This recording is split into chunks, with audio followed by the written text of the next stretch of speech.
Bismillahirrahmanirrahim. Alhamdulillahi wa kafa. Wa salatu wa salamu ala ibadihi alladhina istafa. Të nderuar vëllezër dhe motra, do të ndëgjojmë shkurtimisht rreth një ngjarje që ka ndodhur në kohën e pejgamberit sallallahu alaihi wasallam me njërin prej shokëve të tij, Ka'b ibn Malik. Në kohën kur pejgamberi alayhi salam lajmëroi besimtarët që të bëheshin gati për betejën e Tebukut, Ka'b ibn Malik ishte njërin prej atyre që ndëgjoi lajmin, mirë po që wahabit me kopshtin e tij dhe për një kohë pejgamberi alayhi salam bashkë me shokët e tij u larguan nga Medinaja dhe shkuan pra drejt Tebukut. Ka'b ibn Maliku shpejt doli në qytet dhe po që pejgamberi alayhi salam bashkë me shokët e tij ishte larguar nga Medinaja dhe tashme kishte shkuar në Tebuk. Dhe koha e tij apo mundësia e tij që të bashkojë pejgamberit alayhi salam më kishte mbaruar. Tashme Ka'b ibn Malik kishte filluar që të mërzitej dhe për këtë arsye ai do të shohim çfarë do të veproj edhe më vonë. Me kthimin e pejgamberit alayhi salam nga Tebuku, pejgamberi alayhi salam fillimisht shkon në xhamin e tij, ashtu siç ishte traditë e pejgamberit sallallahu alaihi wasallam që të shkonte në xhami pas çdo udhëtimi që e bënte, i falte 2 rekate namaz dhe pastaj njoftonte njerëzit me atë se çfarë kishte ndodhur.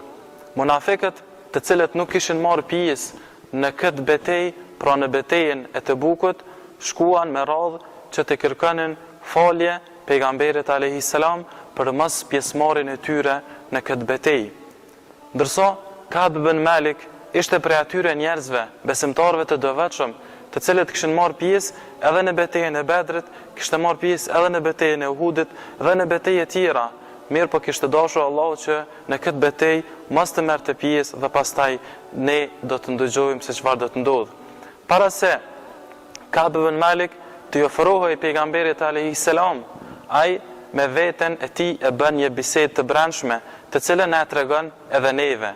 Ai me veten e tij thoshte: "Po të jemi sinqert, atëherë do të fitoj hidhrimin e Allahut. Po mos jemi sinqert, mua më është dhënë mundësia që të arsëtohem me fjalorin tim para pejgamberit alayhi salam. Mirë po, çfarë të veproj? Të jemi sinqert apo të mos jem i sinqert?" Vendos që të jetë i sinqert. E ai me veten e tij thot: "Nëse unë nuk do të jem i sinqert, është e vërtetë që do të arsëtohem para pejgamberit alayhi salam. Mirë po çfarë do të shpall Allahu për mua tek Muhamedi alayhi salam? Por Allahu do ta vërtetoj sinqeritetin e tij ose mos sinqeritetin e tij." Ai vendos që të afrohet tek pejgamberi alayhi salam, jap selam pejgamberit alayhi salam dhe i thot se: "O i dërguar i Allahut, me të vërtetë unë nuk kam arsye. Nuk kam arsye që nuk kam marrë pjesë në betejën e Tebukut." Pra, Ka'b ibn Malik ishte i sinqert me pejgamberin alayhi salam. Para tij në rresht ishin 80 munafik, të cilët shkonin pra me rënd tek pejgamberi alayhi salam dhe i kërkonin falje. Muhamedi alayhi salam ata i fale. Ndërsa ku shkoi Ka'b ibn Malik, ju afru pejgamberit alayhi salam dhe i tha kështu që: "O i dërguar i Allahut, unë nuk kam arsye." Thot: "Pasha Allahun, asnjë ditë nuk ka qenë që kam pas mundësi më të madhe me marr pjesë dhe asnjëherë s'kam qenë më i gatshëm sa në këtë ditë." Mirë po thot: "O i dërguar i Allahut, unë nuk kam arsye."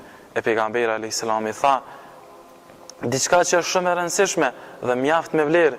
I tha: "Kë ka qenë i sinqert, kë ka qenë i drejtë." Po nuk kuptohet se ata që ishin para tij nuk ishin të sinqert. Mirë pa atyre ju dha falje Muhamedi sallallahu alaihi wasallam. Dhe rodhi ngjarja që rodhi pastaj për disa ditë me radhë, 40 ditë.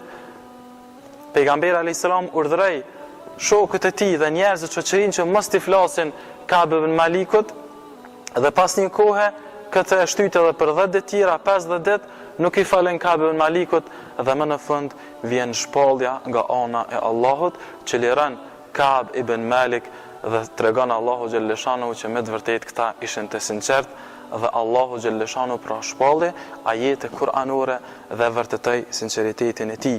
Dobia nga kjo ngjarje të nderuar vëllezër dhe motra është që ne të jemi të sinqert, sepse do të vjen një ditë kur brendësia ynë do të shfaqet dhe njerëzit do ta kuptojnë se me të vërtetë a kemi qenë apo nuk kemi qenë të sinqert. Sinqeriteti është armë e madhe dhe pa të nuk bën besimtari që të jetë në asnjë mënyrë dhe në asnjë gjendje.